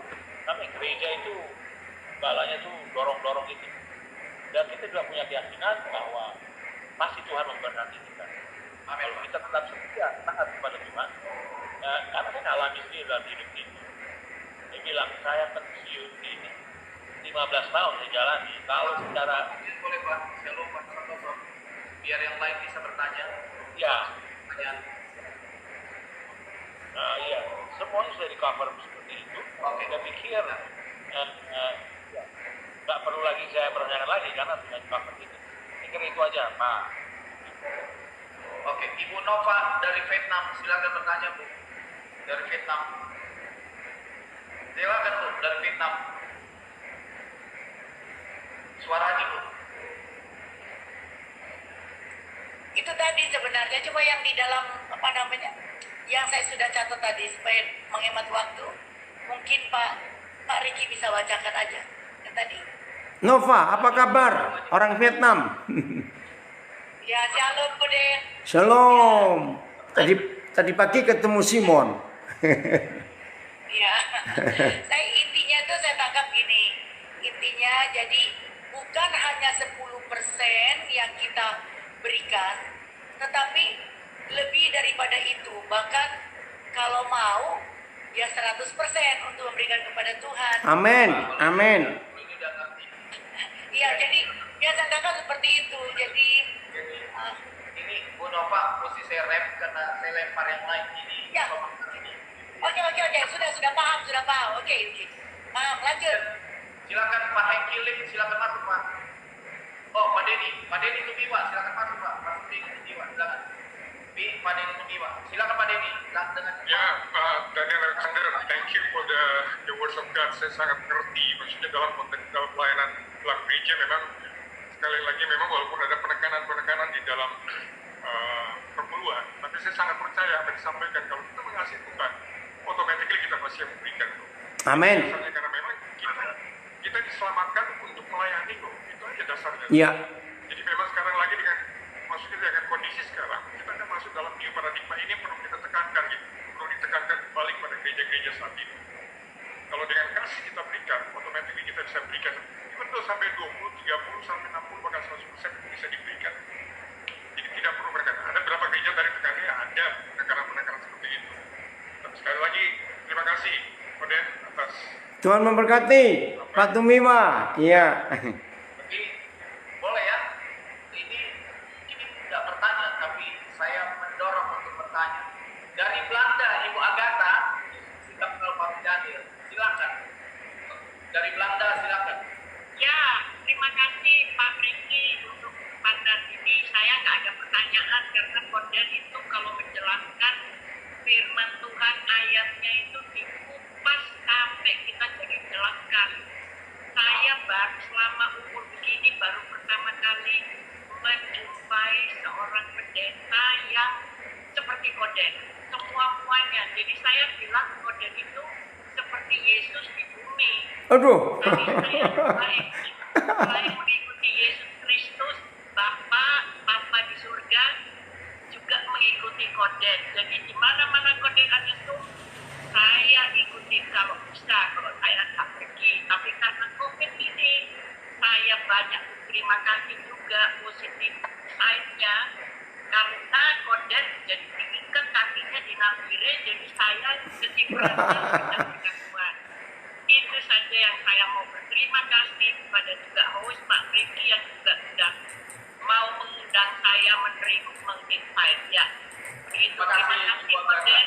Tuhan berkati dan juga Pak Franky dan Tuhan memberkati. Iya, Tuhan memberkati. Terima kasih Bu Agatha, luar biasa. Bapak Ibu bertobat ini mungkin bertobat itu. Ya, luar biasa kita bertobat. Ya, saya mengajak sekali lagi untuk bertanya. Bapak Hengki, silakan masuk Pak. Oh, ya, saya nggak bertanya, tapi saya memberikan tanggapan ya mengenai pemberian. Jadi kalau di suatu pelayanan, kalau saya bilang seorang hamba Tuhan melayani kita sebagai seorang ayah, dia punya hati sebagai seorang ayah, maka kita sebagai anak-anaknya untuk memberi itu adalah suatu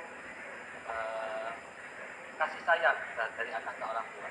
Kalau dia mengajar kita sebagai seorang guru, hamba Tuhan itu mengajar kita sebagai seorang guru, kita aja sekolah ataupun menyewa motivator pun kita harus membayar. Itu yang kita kembalikan. Dan semua ini sebetulnya uang-uang itu bukan uang kita, uang Tuhan. Itu aja yang saya kasih komentar. Puji Tuhan. Wester Sidoarjo, silakan masuk Bu. Silakan Bu. Pertanyaannya Bu.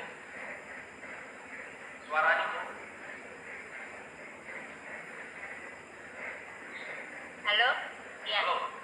Ya. Saya mau tanya, kalau misalnya kita ikut donasi online itu bagaimana? Apakah itu juga masuk dalam persembahan?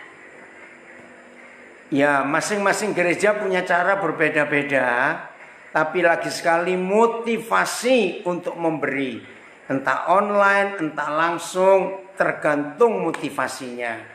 Juga tadi Pak Steven sudah memberitahu, yang terima pun harus koreksi diri, nggak boleh seenaknya asal terima. Jadi yang terima donasi online juga harus mikir yang benar pakainya untuk kemuliaan Tuhan. Begitu Bu Esther. Ya, host langsung lanjut. Ya, Pendeta Audi Labuan, silakan masuk Pak. Atau Pak Jones, silakan. Pak Jones, selamat malam.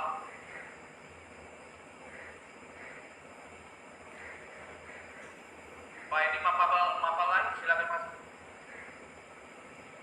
Shalom. Ya, shalom. Langsung ke pertanyaan, Pak. Siap.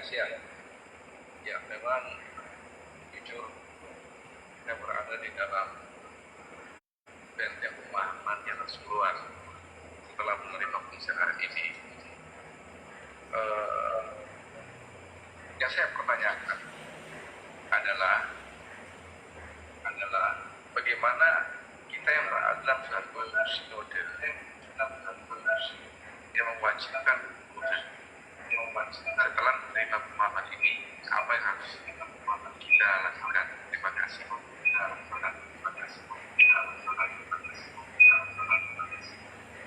Oke.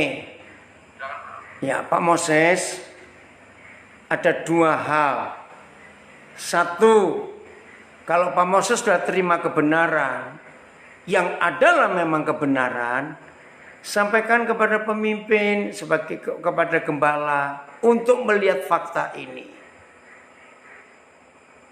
Yang kedua, maafkan saya, ini nggak enak. Kalau sudah tahu kebenaran, mereka tidak melakukan.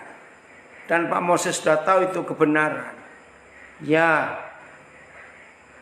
carilah yang lain yang hidup dalam kebenaran. Maaf ya Pak Moses. Itu jawaban saya. Ya. Terima kasih. Ya. Selamat malam, Pak Pendeta Jeffrey Wahani. Silakan masuk, Pak. Terima kasih Pak Suriki, Pak Pastor Daniel Alexander. Saya dapat banyak bahan referensi malam ini. Dan memang saya pernah baca referensi pendeta-pendeta yang cukup besar. Punya pemahaman seperti Pak Daniel Alexander. Kalau nggak salah, saya pernah baca pendeta Bintang Sirais. Dia berkomentar bahwa perempuan itu tidak relevan lagi. Ya. Ada Dr. John MacArthur. Dia katakan perempuan itu bentuk dari perbuatan sihir dan penipuan. Woi, keren itu Pak. Sihir dan penipuan. Debhan. Minggu depan berarti mesti dibahas nih. Ya, Dr.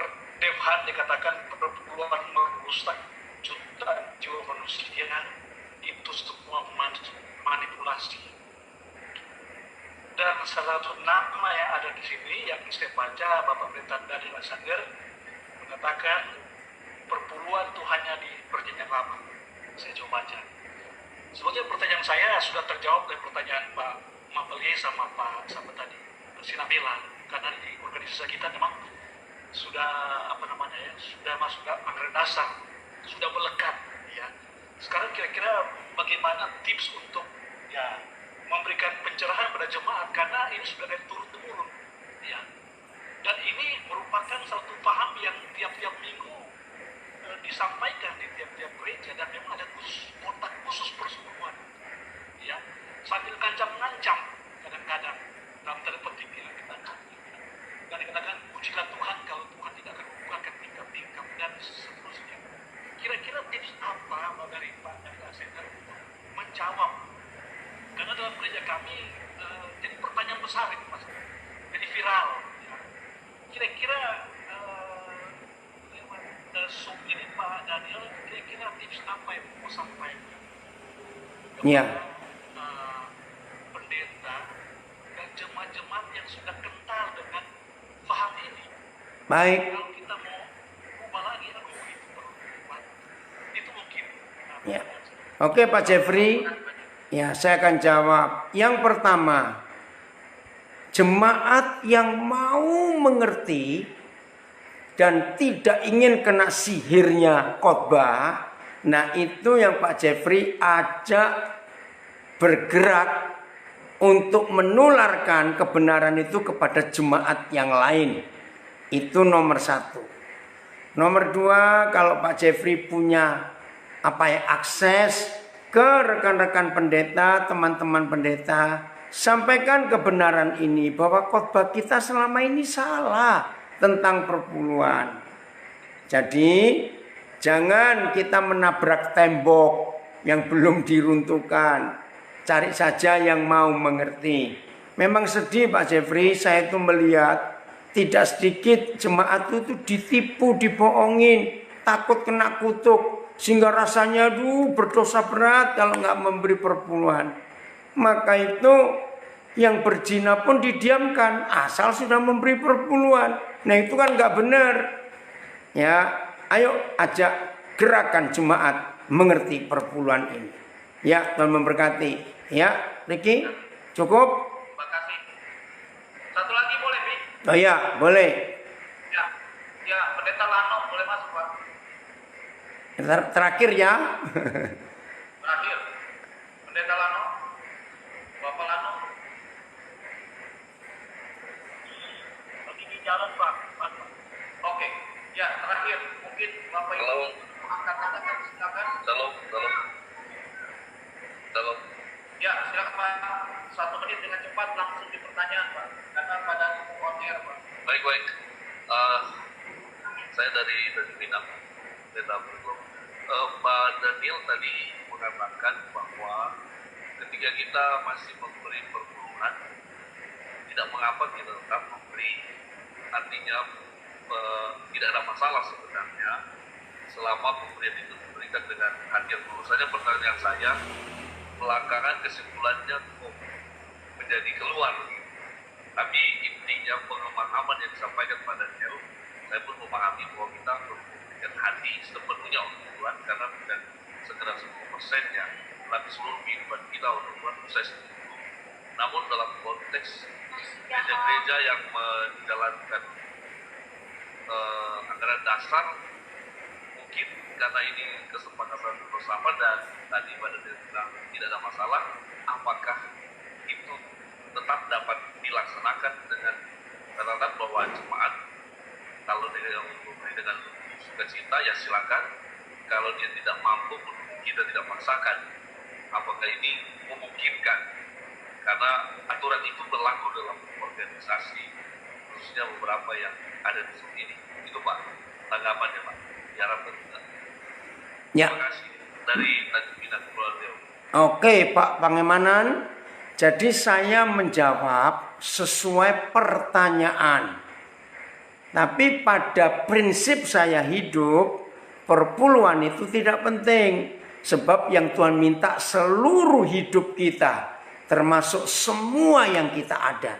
Maka itu saya tekankan tadi, ada beberapa orang memegang prinsip perpuluhan, merasa bebas menggunakan yang 90% semau-maunya karena sudah merasa aman memberi 10%-nya untuk Tuhan. Nah itu kan motivasi yang salah.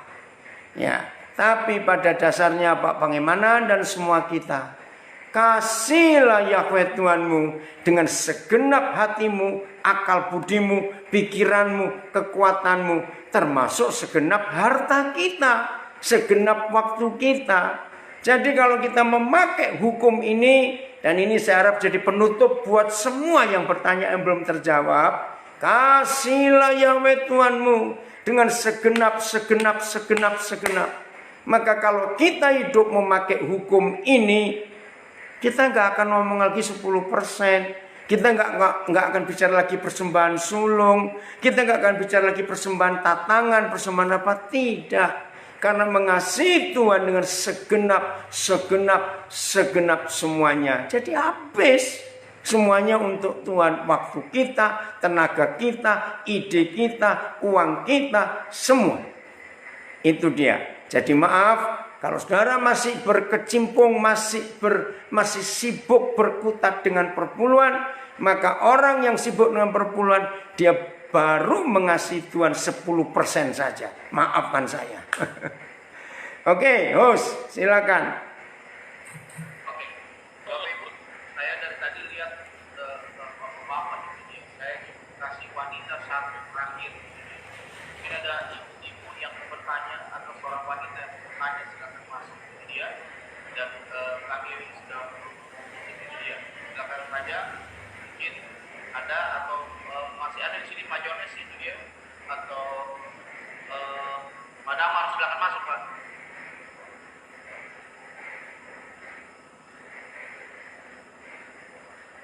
Ya, mungkin tidak ada Bapak Ibu. Sekali lagi kalau Singkat. Masih bisa singkat? Singkat. langsung ke pertanyaan Pak ya, jangan menanggapi Pak.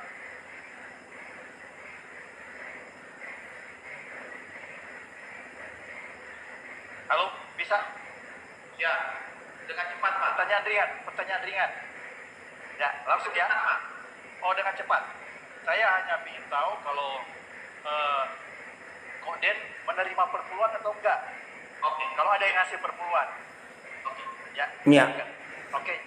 Saya tidak menerima secara khusus arti perpuluhan. Tapi semua persembahan itu dipakai untuk pekerjaan Tuhan. Maka itu saya bisa nyekolahkan banyak orang. Saya bisa membuat sekolah gratis sampai hari ini. Jadi itu bukan cuma perpuluhan. Terserah mereka mau memberikan berupa apa. Dan buktinya itu ada. Nah, itu jawaban saya. Jadi nggak cuma perpuluhan, apa saja. Silakan siapa mau memberi untuk pekerjaan Tuhan. Itu jawaban saya untuk Pak Steven. Enggak, maksudnya kalau dia ngasih di amplop ditulis perpuluhan. Ya, semuanya terima. Pokoknya nggak cuma perpuluhan, apa saja. Asal untuk pekerjaan Tuhan. Begitu. Jadi mesti ikuti dari awal Pak, supaya kita mengerti dia. Ya kalau soalnya mengerikan kalau kita nggak ikut dari awal, nggak paham, akhirnya kita berpusir. Saya meyakini kalau kita ikut dari awal kembali kepada Alkitab, kita percaya bahwa Alkitab tidak pernah salah. Tidak salah. Ini masih bisa dibuka untuk minggu depan, Pak. Pak Pendeta. Halo. Ya, Ini bagus ini. Buat minggu depan masih bisa ini. Mantap ya, ini. Pak. Siap. Itu tergantung dari Pak Pinani. Jadi kita request untuk minggu depan atau Dengan pencerahan. Oke Pak. Oke Pak. Kita ini dulu. Nah, sekali lagi Bapak Ibu, ini udah mau selesai? Apa mau tambah 1, 2? Tidak. Cukup. Ya, harus keluar. Bapak Ibu, mari kita berdoa. Nanti Bapak Pendeta Daniel Alexander akan berdoa untuk kita. Silakan Pi. Ya, mari kita berdoa. Papa, kami mau jujur kepadamu hari ini. Bahwa mengasihi Tuhan dengan segenap apa yang ada pada kami. Itu jauh lebih penting daripada perpuluhan, korban buah sulung, dan lain-lain. Maka itu Roh Kudus hari ini kami mengambil keputusan untuk kami tidak hanya bicara yang 10%, tapi kami mau bicara yang 100% hidup ini untuk Tuhan. Pekerjaanmu belum selesai di dunia, karena masih banyak orang egois dan orang pelit di dalam gereja Tuhan. Kiranya hari ini Tuhan merubah konsep hidup kami. Memberkati anakmu, Pariki Semen dengan semua timnya, dengan semua orang yang harus diberi makan tiap hari, memberkati mereka. Memberkati semua kami, baik di Indonesia, yang di Vietnam, yang di Belanda ngikut. Tuhan hadir untuk kami semuanya. Papa, hari ini kami mengambil keputusan. Kami mau mengasihi Tuhan lebih daripada apapun juga. Maka itu kami nggak boleh hanya bicara tentang 10% itu. Kecil sekali. Terima kasih Bapa di surga untuk kasih-Mu yang luar biasa. Biar Injil-Mu segera diberitakan seluruh dunia. Dalam nama Tuhan Yesus kami bersyukur. Haleluya. Amin.